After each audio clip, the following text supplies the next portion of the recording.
I don't know, after hearing him calm and talking about the tether story, it's probable. Go down to the county attorney's office. I think you'll find a lot of humans down there. All right. No disrespect. Stop driving. I'm flirting with the judge in front of my dad. Probation.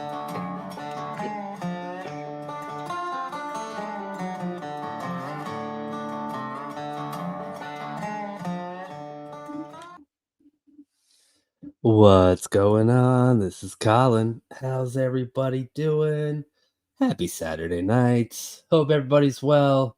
See everybody rolling in the chat. How's everybody doing? Ed, good to see you, buddy. Legal Fiction, Bob, Nancy, Kelly. I see Phil. Oh, welcome everybody. Hope everyone's having a good night. I've got a good one. Heather's here. Hi, Heather. All right. I've got a good one. This is it's about a month old. This case is not new, and I actually think the next hearing is with our jury trial is starting this week. I think, if I remember the dates right. Anyways, it's a good one. Kind of interesting. The details of the case are funny. I'm not gonna lie to you. If you read the thumbnail, they're kind of funny. But we get to see our favorite prosecutor, Miss McDuffie, go back and forth with a defense attorney. So it's fun to watch. Even though, yeah, don't be throwing vibrators, folks. Do not do it. Do not do it. All right, before I hit that play button, you already know what to do. Hit that like and subscribe. Do your jump kick backflips. Let's go. The case of the state of Michigan versus Michael Hensman, case number 22-00207. Wait to me, Deputy, for the people. And good morning, Your Honor. Robin McCoy, P63057, on behalf of Mr. Michael Hensman, who is appearing via Zoom. Good morning, Ms. McCoy. Mr. Hensman, please unmute and state your name, sir. Michael Hensman, good morning. Good morning, sir. All right, we're here on the defense's motion to admit prior bad acts, and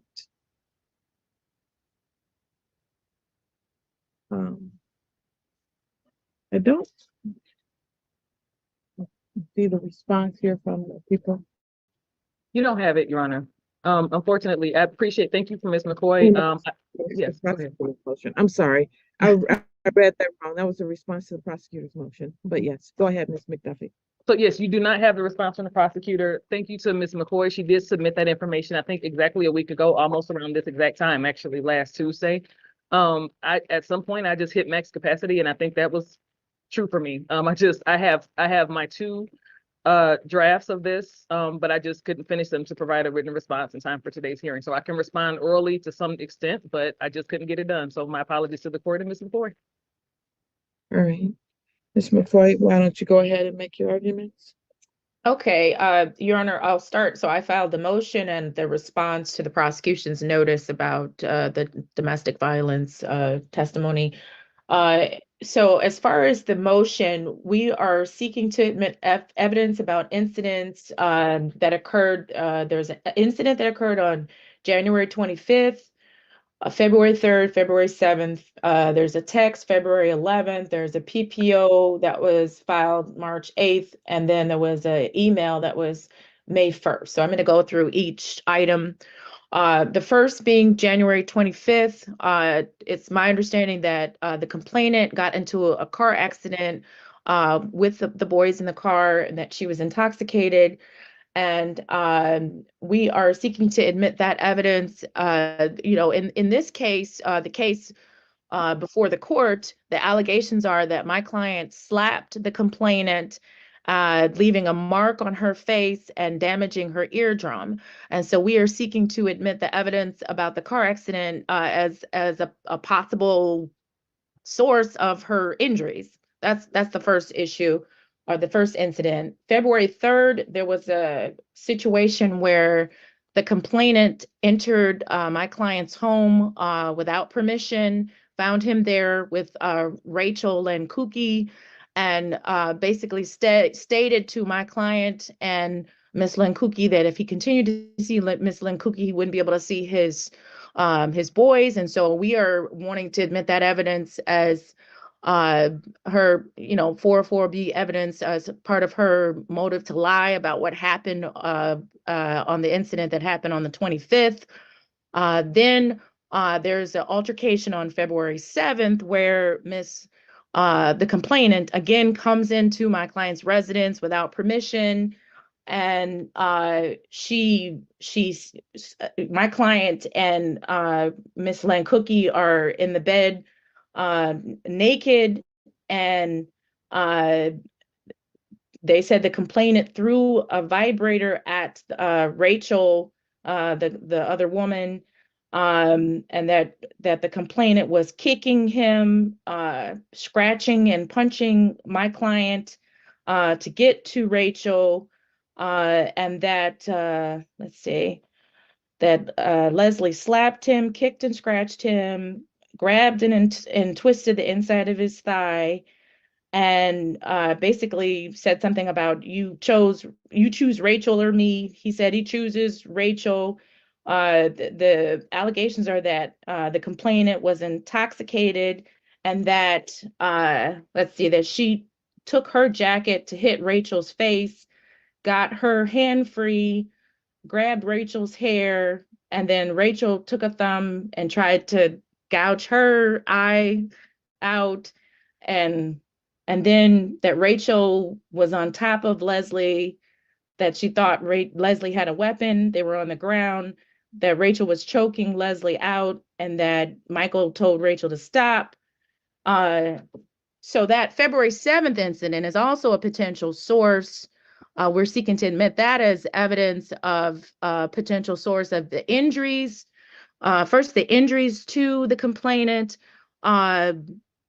Second, his reason for apprehension, what the allegations about the incident on the 25th, and I don't think neither side is debating the fact that he says that on the 25th that the complainant was aggressive towards him, and in response that he pulled a gun on himself. And so we are seeking to admit the evidence about February 7th as a basis for why he would pull the gun on. He asserts that he pulled the gun to himself to prevent her from harming him. And he asserts that when he pulled the gun to himself, she moved out of his way and he was able to leave her residence on that date. There's also the text that she sent on February 11th, basically saying that if he continued to see Rachel, he wouldn't be able to see his boys. That again goes to the 404B evidence of the motive to lie. And then there is, there's the PPO that she filed on March 8th, barring him from her residence. And they previously he'd had reasonable liberal parenting time with the boys, but after she filed this PPO, he was barred from the boys. There's a custody proceeding that's pending in this matter. He's actually continuing to have restricted access to his children, which he believes is part of her motivation for bringing this domestic violence action against him. And then there's All right. I was trying to wait till she finished talking, but from the sounds of it, she might not finish talking for about 10 more minutes. This is about a 45-minute hearing, so trying to pause it selectively. Yeah. Ruppel, flinging vibrators, some people just party different. No idea. Catatonic, thank you so much for becoming a new member. Welcome to the community. Thank you so much, and for the super sticker.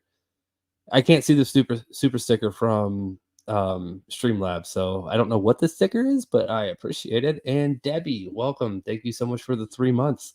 Not a lot of people can say that because I was demonetized for so long. Thank you for being one of the, I think 5 people that didn't cancel your memberships. I appreciate it. Also, Kelly, to answer your question about Judge DeSanto, her YouTube channel was completely removed from YouTube, and she's fighting to get it back right now. Who knows if that's going to be successful, or if she's just going to have to start a new one. I'm not exactly sure, but all I know is she's trying to come back. That's really all the information I have on that. All right, let's keep going. Email that she sent to his father on May 1st, where she basically said that he is not to she was saying something to the effect that he's permitted to the grandfather's permitted to see the boys, but that Michael is, let's see, I'm looking at it. She says to the grandfather, you have to pick them up anytime after 4 on Friday is fine. Also, no contact with Michael. So those are the different incidents. I do have my response. I don't know if you want me to address that after the prosecutor responds to my motion, or did you want me to wait?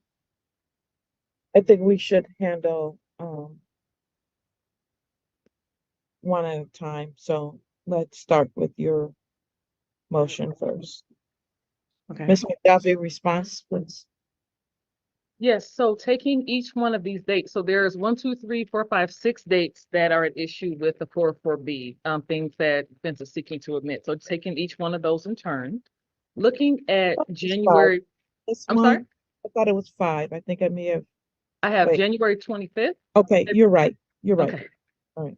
So, so starting with January 25th, so defendant Hensman asserts that the complainant Lucas got into an accident with the boys in the car while she was drunk and her car was wrecked.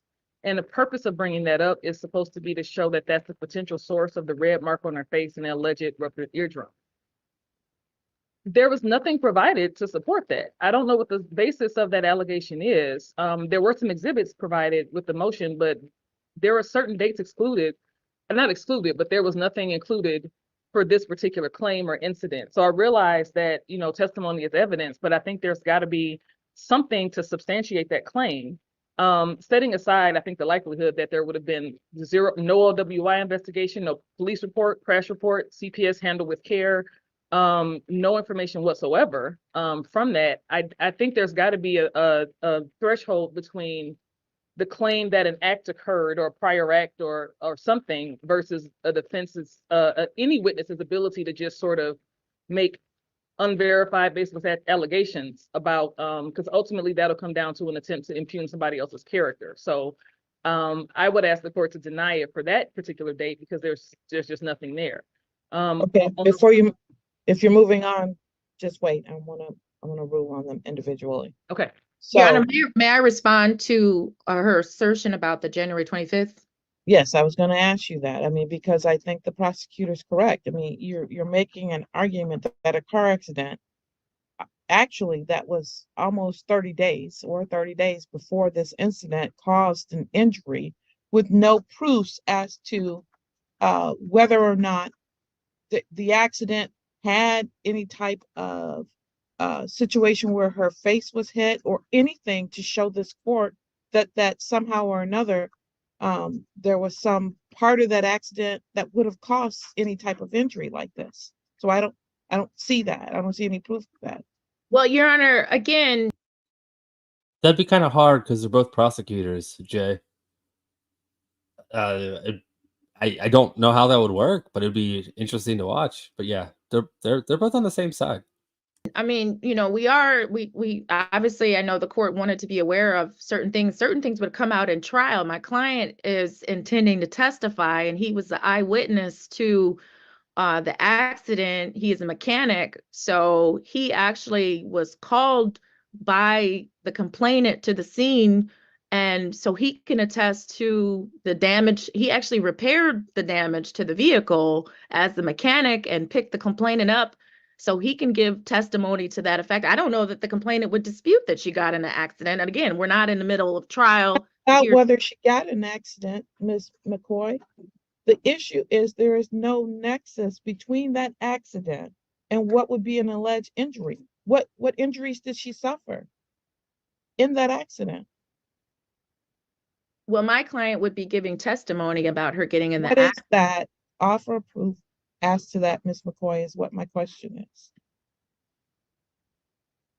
I know that he will be testifying that she got in an accident, she and the boys, that the car was wrecked, and that that she didn't seek medical attention. The police were not called, that he repaired the damage to the vehicle. So he can speak to the issue of what her appearance was on that day, any potential injuries to that effect. I mean, again, if we're in the middle of trial and he's testifying, then he would testify to this effect. I mean, does Your Honor want me to voir dire my client about this at this time? You have to show this court that there is some reason why there would be a nexus between any injury to a person's face that would be relevant. And so far, you haven't proven that. So you can do that however you choose. But without that, my answer is going to be that it's excluded. Okay, I would like to briefly call my client about this incident about the 25th. And all I'm asking about is what injury.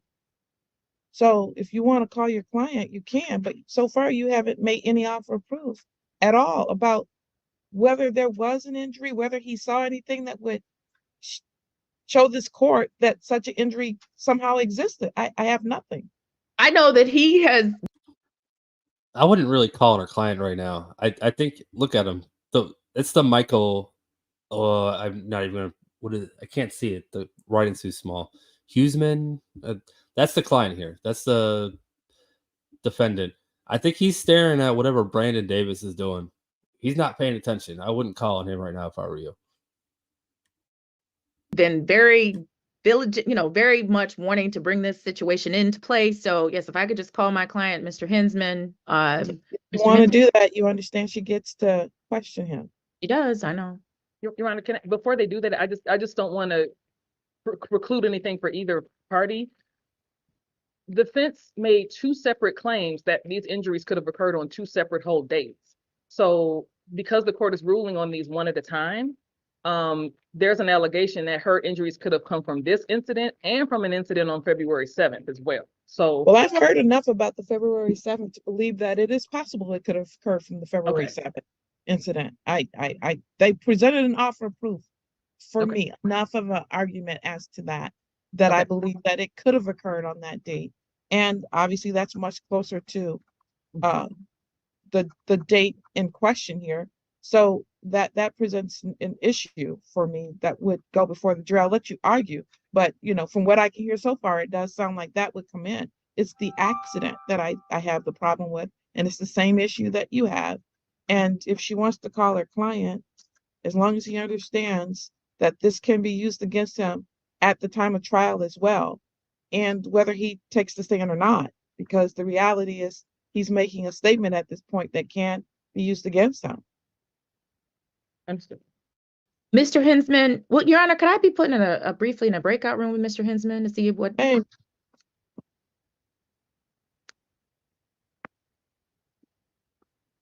I'll pass this matter. Okay.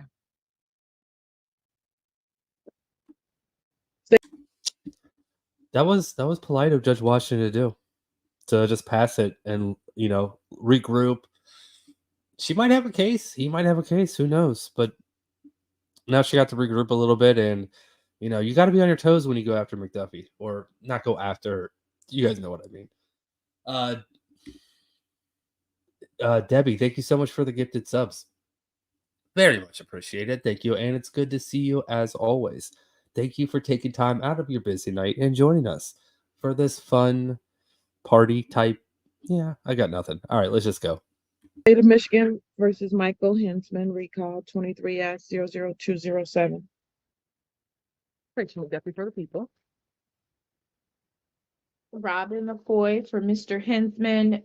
Your Honor, I did have the opportunity to confer with my client and get clarity about this. What he is wanting to have this evidence admitted for is the fact that he's asserting that she was drunk at the time of the accident. He is saying he doesn't recall whether she had any injuries at that time. So it's, we're talking about this. He's talking about a pattern of her getting drunk and then there being reckless behavior thereafter. He's saying at the time of the incident in question, where she's alleging he assaulted her, that she was intoxicated, and that she was intoxicated on February 3rd, February 7th. So, but he's not asserting that he saw or recalling any injuries to her person at that time. So we're not seeking it for that purpose. Ms. McDuffie? Well, Your Honor, I mean, that also presents a problem. At least that there was some sort of relevance, if no nexus, but some sort of relevance to the case with regard to where her injuries might have come from as an alternative explanation for defendant being the cause of it. I was going to similarly object to the next allegation on February 3rd. I know we're not there yet, but that's the same exact issue, which is just the generalized complaint that she was drunk on a certain day. I don't know to what extent defendant should be able to just get up and those are character accusations as far as I can see, because the pattern of reckless behavior that he's describing is him just being able to say she was always drunk and she was always acting this way, and therefore we should look at her as a certain type of person, which doesn't really have any, I think, relation or relevance to the charges here in the defense to them. So it's I would have the same sort of objection essentially, with the reason changing for her injuries to just her generalized character. And Your Honor, if I may respond, the distinction for February 3rd is that on February 3rd. I don't think I'm not dealing with February 3rd yet. So Oh, okay. I'm just dealing with January 25th. So Okay. as to January 25th, the reason that you're asking to use this is not a proper purpose under 404B. In fact, it's the opposite. You cannot use character evidence to prove this for the defendant, nor can you use it for the witnesses. So as to January 25th, that is denied. Okay. All right. As to February 3rd. Did you want me to, or? No, it's the prosecution if she has any more to say on that. Okay. Nothing else regarding January 25th. I don't believe Ms. McCoy has started on, oh, she did. I'm sorry, she did list them all out. So I would have similar objection to the third. The allegation was that complainant Lucas entered his home reeking of alcohol. That's pretty much the extent of what was there. I guess participated or initiated some sort of altercation. But again, I have no information as to what that incident is, if it actually occurred. I understand the defendant can make the claim. He could make the claims all day. And it goes to the same issue we just addressed on January 25th, which is his allegation that she's a person who drinks and exhibits behavior that's objectionable to him. So I don't see where, yes.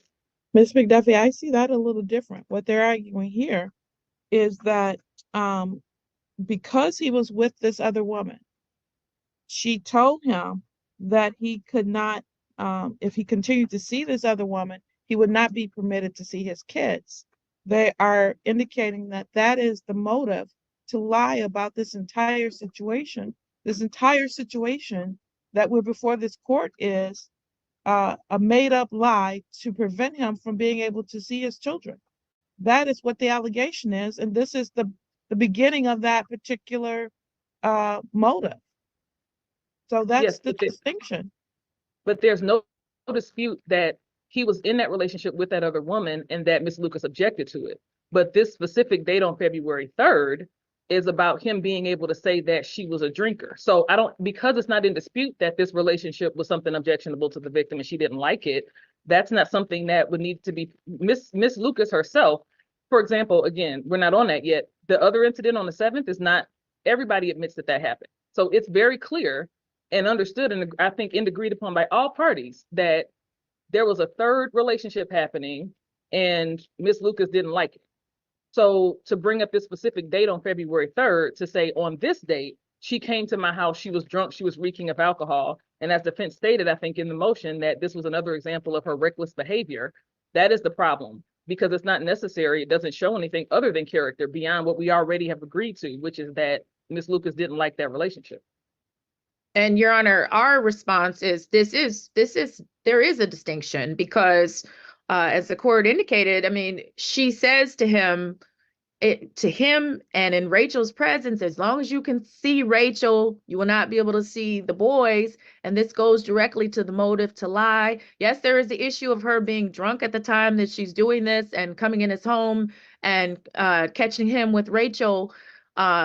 But this goes to the 404B, the issue about her motive to lie about what happened on the 25th. She says it on the 3rd, and I know we're going to get to the 11th. She texted to him specifically. She said, as long as you see Rachel, you will not be able to see the boys. And then she alleges that he assaulted her. They get into an argument on the 25th about some of her behavior with leaving the boys at home alone, and then she claims the next day that he assaulted her. So this February 3rd, there is this issue about the motive to lie under 404B, and that's why we're requesting that it be admitted.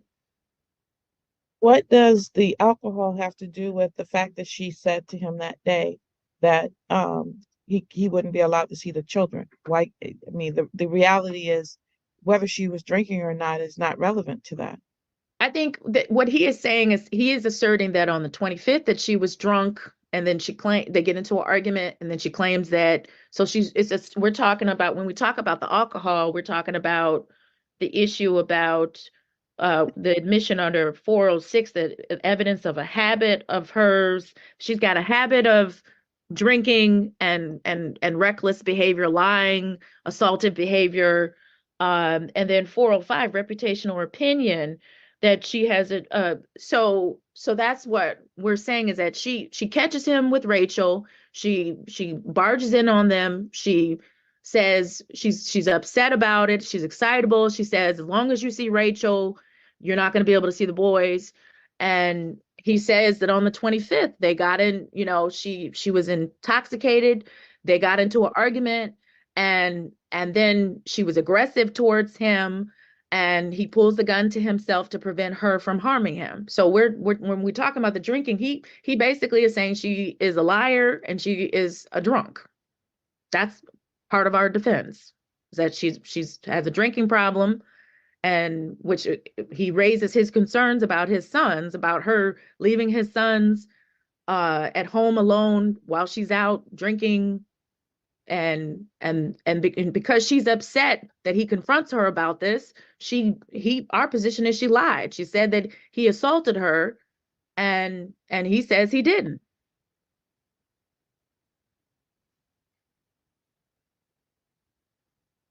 So on the February 25th, the allegation is she was also drinking on that date?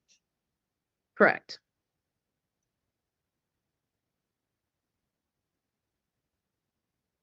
All right, I will allow the fact that she came to the residence on February 3rd and that the verbal argument occurred. As to the alcohol, I'm going to take that on the advisement. I need some additional, I need to look into some additional information regarding the drinking at the time. But I will allow the confrontation that occurred on that day. Okay. And the statement. How do you plan to get that in? The February 3rd? Correct. We would, again, we have our witnesses. We have him testifying and we have Rachel testifying. Okay, thank you. All right. All right, as to the February 7th, Ms. McDuffie.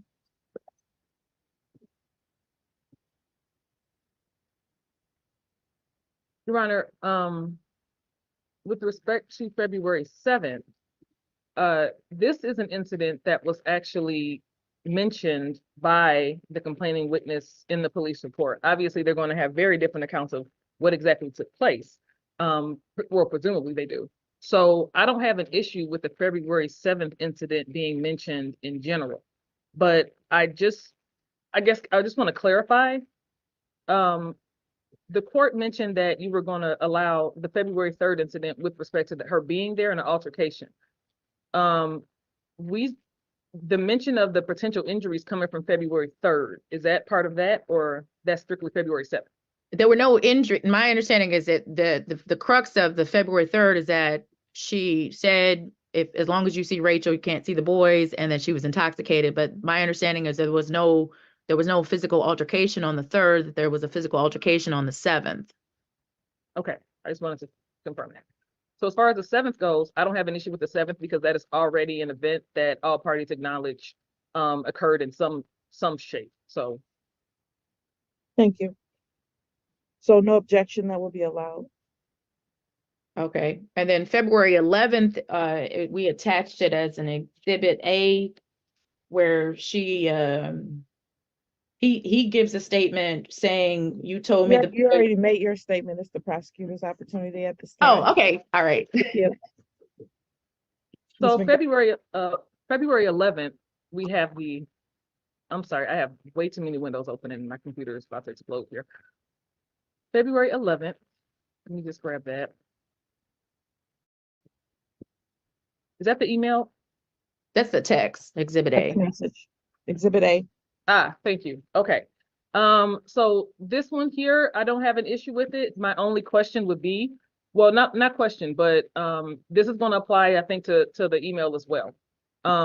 The text messages here, obviously, it's a screenshot of one or two specific messages. So obviously, the door will be opened if the victim wanted to testify or object, not object, but essentially offer that there's additional conversation around that, because it's an isolated piece of a conversation. So we have, I don't have an issue with the message itself or the fact that she's alleged to have said those things, but it would also provide an opportunity for, I guess, rebuttal or some further questioning about what else may be there. And my response to that is, I mean, we provided what we are seeking to admit. We would just want to see what the prosecution is seeking to admit, so that we can give our response as to whether we agree to the admission of additional text messages. I think that's fair.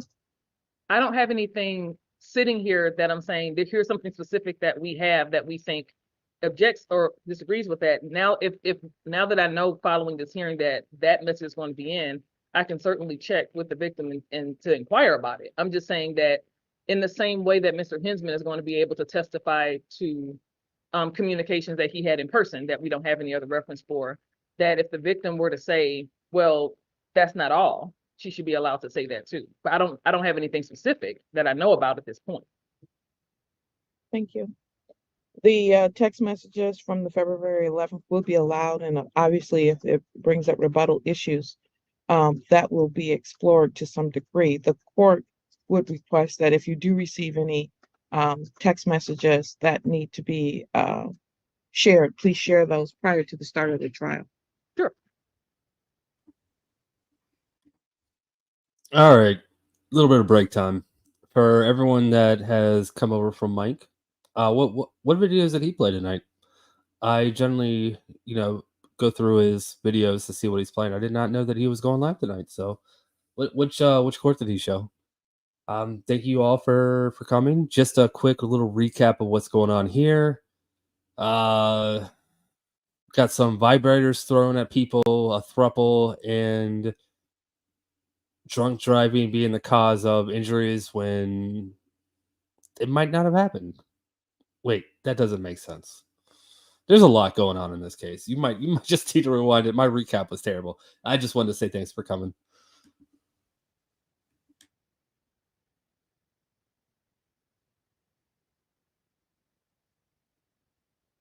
All right. So next we have from the 11th to March 8th. Correct. March 8th is the PPO. I'm honestly not really sure how that even is an other act. It's not an incident. I guess the fact that she filed for a PPO, that was a little while after I believe this incident occurred. So I'm not really sure what it is that is intended to show or prove. Other than the argument is that that's a part of her scheme and plan to prevent him from seeing the children, Ms. McDuffie. Well, the defense alleges that the PPO restricted defendant from having assaultive contact with her and from coming to her residence where the two boys reside. That's what was articulated in the actual motion. I'm reading from the motion and quoting it exactly. So if that is what was in effect from that doesn't show that, because assaultive contact would obviously be prohibited, and that specific residence being a place where he couldn't go doesn't prohibit him from seeing the children whatsoever. I understand there's other messages where she may say that, but this particular document does not, as far as that, let me just make sure I'm reading correctly. I don't believe this document precludes him from having, let's see here, any contact whatsoever with the children, including with like a third party. Is that what that does? Well, Your Honor, may I respond? You may. I think I mean, I don't think it's disputed. She filed a PPO after this incident, and basically the effect of the PPO was to, I mean, her argument probably will be she filed the PPO to keep him from coming there and physically harming her. Our argument is she filed it to keep him from being able to come to the residence and to see the boys. He's saying that after the February 25th incident that he didn't see the boys. He didn't see the boys again until we filed a motion on the family law case and to try to get parenting time. And so that's our position, is that she makes the false claim about him assaulting her, and then she files a PPO. The claim about assault puts in place a no contact order. He can't have contact with her.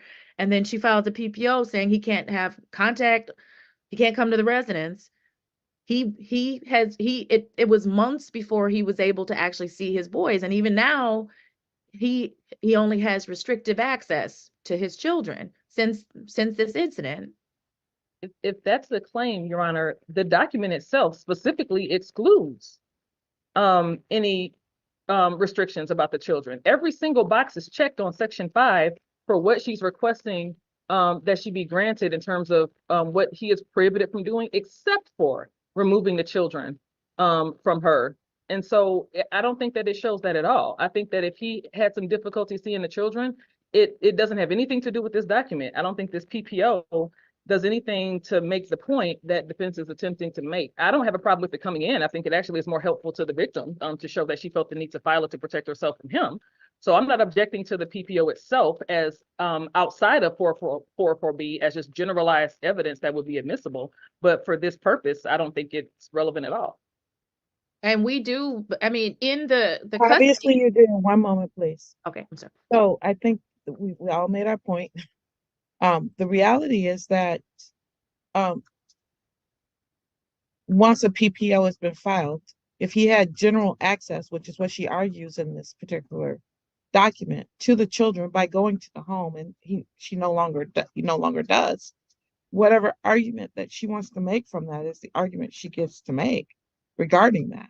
It does restrict his access when he had unrestricted access in the before. Now, if you want to somehow present evidence, Ms. McDuffie, that she did not restrict his access and he could have had access to a third party, that's on you. But otherwise, I think you're shifting the burden.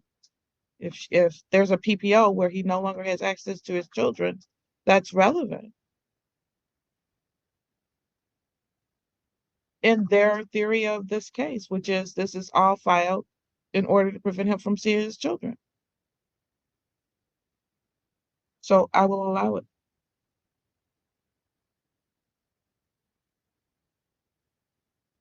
All right. The May 1st.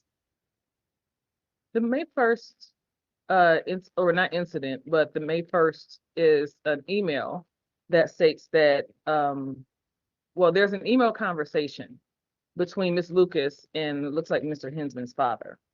The exhibit provided by defense shows part of a conversation. So the header to this email is apparently from a previous message that Ms. Lucas sent earlier that day. So it begins with, obviously highlighted, starred, underlined, her response that he'll have to pick them up. Also, no contact with Michael at 10:51, response to 9:34. But you can see at the bottom of that there's a message that she sent to, I guess, initiate that conversation on that same morning earlier.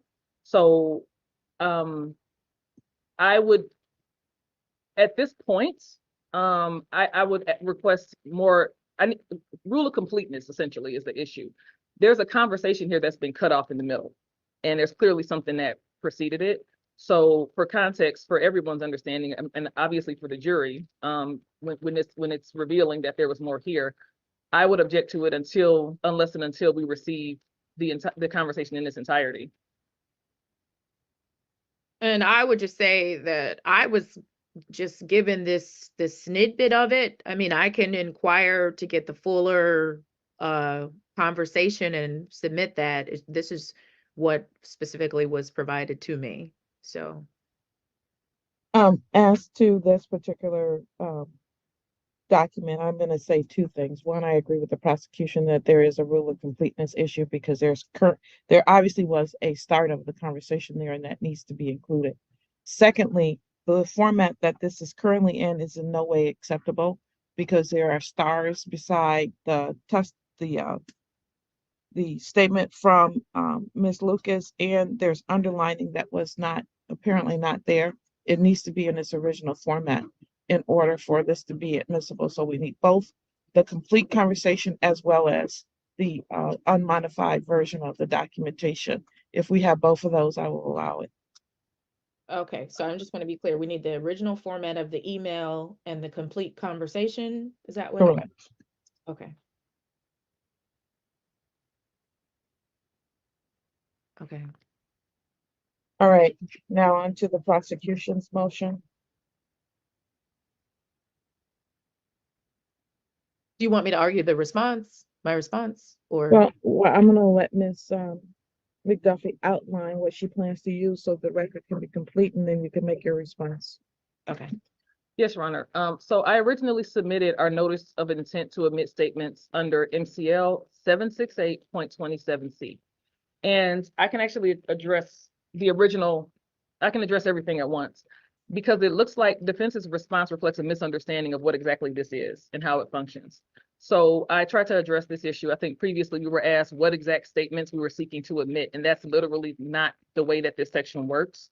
I read a couple of sections from the police report as an example of the source of those statements, but MCL 768.27C is not intended to identify or limit testimony to any specific quotes or verbatim passages. So just so that defense understands, we are not seeking to admit her entire statement to police in that format or any other way. That's not really what it is. This DV exception functions like any other hearsay exception would during trial. So if a witness's testimony, if an officer specifically in this situation were to say she said, and that generated a hearsay exception, then I'm sorry, hearsay objection, pardon me, then the attorney is going to argue, which would be me, that the disputed statement is admissible under that exception. Just like it would work with excited utterance, present sense, impression, anything else, as soon as that objection comes, then the support for that argument is from those criteria. Here is why it should be acceptable. This is the same thing. So it's not that a party is going to be trying to admit every single possible thing that could qualify, but rather when a relevant statement comes up during trial, the basis comes from that rule. The issue about the notice, and I've probably been making this more confusing than it is, no notice is required for this at all. I just tend to do it anyway as a courtesy. So what is required here is there's no formal written notice. It's the fact that, again, as the statute states, that the defense, I want to quote it correctly, but defense has to be basically notified about the substance of what those statements would be. And so that is why generally it comes from the original police report discovery. So what you already have, if it were to come from some outside source. So if I had some extraneous police report from a whole other incident, maybe another act or something like that, that is what would trigger the notification that says, hey, just so you know, here's a police report that has some additional statements that we would be trying to get in. And that is what you need to be provided, obviously, within that time frame that's listed in the report. But that's still a matter of just providing the report itself. I just tend to do this in a formal notice format to cover all the bases and make sure that everybody's informed. But I think what's been happening is that it's causing confusion, and this section is being interpreted as something that it actually isn't. So this is a set of qualifications or criteria, just like every single other hearsay exception that will come up. So given that, I don't want. All right. All right. Got to take a little, my little comment break. Thank you so much for the super chat. It says Tupac, but like it's a picture of a toucan. So every time I see your name, I want to say toucan, even though it's Tupac. I like the little play on the spelling of it. Thank you so much for the generous super chat. I appreciate it. And your joke. Yeah. Speaking of jokes, why can't you ever hear a pterodactyl go into the bathroom? Because the P is silent. All right, let's go. All right, Aiden, welcome to thank you so much for becoming a new member. Welcome. All right, had to break this up a little bit. We still have about 15 minutes left. Yeah, about 15 minutes, I would say. all the really good stuff and the the vibrators that were thrown, the thruple, that was all earlier. Now we're just going through and just watching McDuffie do her thing. She's really good. I really enjoy this, which is why I'm playing it. I know a lot of people, like a lot of the high drama cases, but these really interest me, and I like watching my favorite people in court, do more than just say one or two lines per hearing. So I hope you guys enjoy this as much as I do. And Heineken, welcome. Always a pleasure to see you, buddy. Even if you're never excited to see me, I'm always excited to see you. When will you be on SNL? Whenever they invite me. So probably the sixth Saturday of next month. That's probably when they're going to invite me. I know that defense submitted a response, and I don't know if what I just said maybe addresses some of that, but with respect to those criteria for this particular section, it requires obviously a couple things: that it narrates or describes, explains the physical injury or the threat upon a declarant. That's pretty straightforward. The person who is the victim is describing what happened to them. Yes, it involves domestic violence. So some of these things are basic and not disputed. At or near the time of the infliction or threat of physical injury, and it goes further to say less than 5 years before the filing of the current action or proceeding. I don't believe there's there's a dispute. Defense is arguing that because this was something they consider to be a delayed report of the next day, that it's not at or near the time of infliction. I would obviously disagree with that. Further, circumstances that would indicate the statement's trustworthiness, I think, are the biggest method of contention here, which is that defense feels as though the victim has a motive to lie for all of the reasons that we've just discussed on the other matter. I would disagree that generally, I think any adverse parties are going to mistrust the other side and believe that they have a motive to lie. But I don't think that in terms of what this section refers to and requires, that is what's present here. The circumstances for trustworthiness are laid out further in this section, and it talks about how contemplation of pending or anticipated litigation, whether there's a bias or motive for fabricating the statement and the extent of that, and whether it's corroborated by any evidence other than those statements. Again, of course, the defense has an argument to make, as do I, but in this case, one of the things that was mentioned was the fact that it was this delayed report, which again, I don't really consider delayed the next day. Miss Lucas didn't even report this incident herself. So I think it probably should carry a significant amount of weight that this is not something that she decided to report to police with the intent of creating a situation or scenario where she would be able to, quote unquote, get Mr. Hensman in trouble. Miss Lucas was being seen at the emergency room at the hospital, and police were dispatched there upon the advice that hospital staff had a report of domestic violence. And the dispatch notes that we have show that she didn't want to report it, but they were obligated to do so due to their duties as a mandated reporter. So the fact that Ms. Lucas didn't even make that report herself would, I think, speak to the trustworthiness of the statement she made once police did arrive and interview her about what happened, because it wasn't even her choice necessarily to involve the police to begin with. So I think just Heineken, Stevenson's a class act, and she's really good as well. I don't think she really thinks that. I bet her and Bryant have this same kind of relationship. Maybe not all the time, not every day. And McDuffie and Washington don't have, a perfect relationship every single day. So I think it just depends on what day. But Stevenson's really good as well.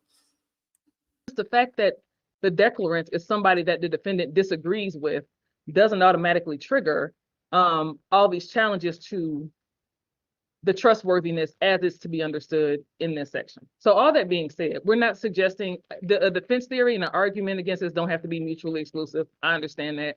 But based on the criteria that we have for this section, what it would look like is essentially during trial.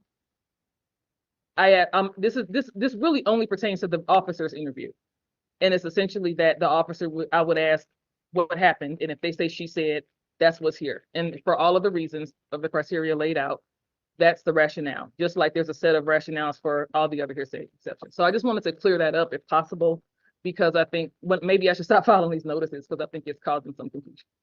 Other than that, this is going to be this is a basic hearsay exception that would apply in any domestic violence case, unless it were truly a delayed report beyond that 5-year window where now it starts getting into the criteria itself, or the statements weren't made to law enforcement and things like that. So I think that essentially that's it. I know that defense made some arguments about why they felt that this shouldn't happen, but just to be clear, these are not statements read into the record in that way. So hopefully we've addressed that. That's all from people.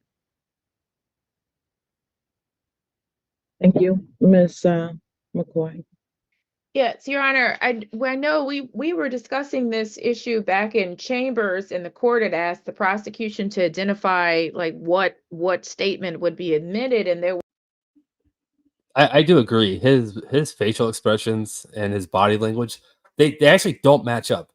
His body language looks like he's about to fall asleep. His facial expressions looks like he's about to yell through the camera. How do you look upset and you're about to fall asleep at the exact same time? I think every human loses that ability at the age of about 1.5 when you get really tired and angry at the same time. And you know what? That's not true. People are still like that. There are adults like that. But yeah, it's so weird to see this mixture of emotions with this guy. was a reference to the police in the police report, starting at page 3 where it says victim statement, and I think she said it would go to page 4 where it was additional information. And so that's where we were given the impression that this was going to be like a complete narrative. I mean, we're used to situations where in the course of trial, there's testimony that's given from the complainant as well as the officers to talk about excited utterance or what statements that complainant gave about the incident, and we typically would make our objections, and the court would make its ruling about what they're going to do. So that's why we did our response. We just don't want it to be a complete narrative. We obviously this is kind of, again, we're Ed, I think you're right. Spoiler alert, it was his vibrating, not hers. Oh, that was bad. I shouldn't have said that. I'm used to where we're in trial and they get up there, they're testifying, I object, the court makes its ruling, and then we proceed. So we're kind of like cart before the horse. So but we're going to object. We're not going to just like say, hey, just come in and put in some evidence that's damaging against our client. We do believe, I know the prosecutors, Ms. McDuffie is saying she didn't go to the police, but she did go to the hospital and make statements about injuries and the source of the injuries, which resulted in the police being called and charges being pressed against my client. And again, we've talked about our defenses, her motive to lie. We do believe that, they were in an argument about the kids and where she was. And then all of a sudden, the next day she goes to the hospital, and he said he hears from the police that they're looking for him, and this case came about. And so we are objecting about having this testimony.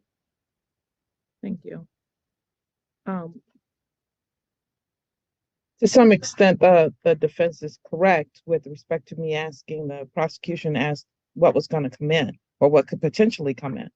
But the prosecutor is correct in that she does not have to provide notice when it is the complaining witness in this particular case. And the statute does allow under 768.27C for the testimony to come in under these rules. And the reason I have these done ahead of time is so that the jury doesn't have to hear all of the arguments, or we have to take a break and go into another room to address the issues. So the way this courtroom is set up, we have to do that ahead of time. You can make any objections over my rulings, but we will not be hearing the same thing again at the time of the trial, Ms. McCoy. I'm making my rulings now so that the trial will proceed in a very orderly fashion and everybody knows what the rules are. Your right to appeal that decision will be the same whether I'm making the ruling beforehand or during the midst of the trial. So I do this so that it can be a clean trial, and that is what I want to see happen. So the prosecutor will be allowed under that court rule to actually allow to have this testimony come in because I believe that the statute allows for it to come in. Now, the arguments that you made in your brief were a little bit more detailed than I think you've made here. And one of those was that you thought that the statements being made had more of a prejudicial value than a probative value. And I find that that is not the case. I find that these statements, although they may be prejudicial against your client, are not more prejudicial than probative, and they meet the qualifications for coming in under normal rules of evidence. I also, you made a statement that you thought this should only come in under excited utterances. That is not what applies. And I believe that Ms. McDuffie has done a good job of explaining the distinction between your normal excited utterance or normal hearsay rules versus the statute that was made up specifically to address testimony in domestic violence cases. And for those reasons, that will be allowed. And additionally, any argument regarding motive is going to be addressed by all of the evidence that I've allowed the defense to bring in their case, and that will be provided to the jury so that you can make whatever arguments you need to make at the time of your closing argument or your opening statement. Anything further regarding these matters? All right. There's about 3 minutes left, maybe 2 to 3 minutes left of this. So I'm going to let it play out, hopefully. The plan is to raid KCC after this, so that's where we're going after this. I've got to make this 2 to 3 minutes left into 4 minutes, though, because she's going live at 9, and it is 8:56. To be able to raid her, I got to raid her after she starts. Otherwise, we're just going to be, well, we can go early. We'll just be, in the waiting room. I think we can still raid her even if she doesn't start. I think so. But I don't want to do that. So I'm gonna make this last 2 minutes into 4 minutes. So if you guys don't like me talking, you can head over there now.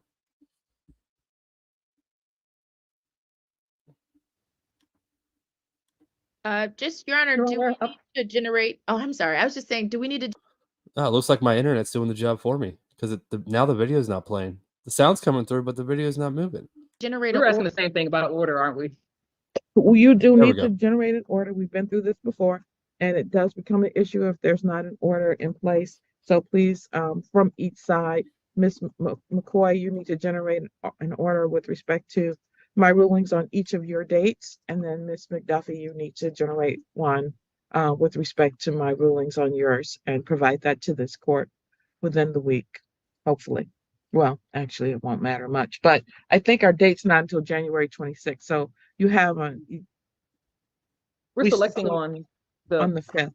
So please have it to us before the 5th. Okay. Okay. Okay. All right.